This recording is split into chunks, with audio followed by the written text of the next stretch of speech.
What's your name? May PT ikaw? What's your name? What's your name? Bakit kayo magpakabit ng fiber dito?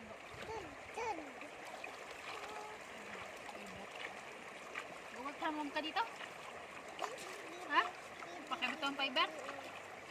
Pwede. Panikurite. Hindi pa ngayon.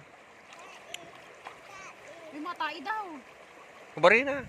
Opo, patayin yan. Bakutin yun. Diyan oh, pwede tumae. Ano yan? Maalod. Ano yan? Patay ka? Patay ka? Hindi ko matay ka na. Patay daw. Nakuha ko ng plastic kay tatay. Para doon na sa lupat mo. Okay na yan, nakuha kong plastic.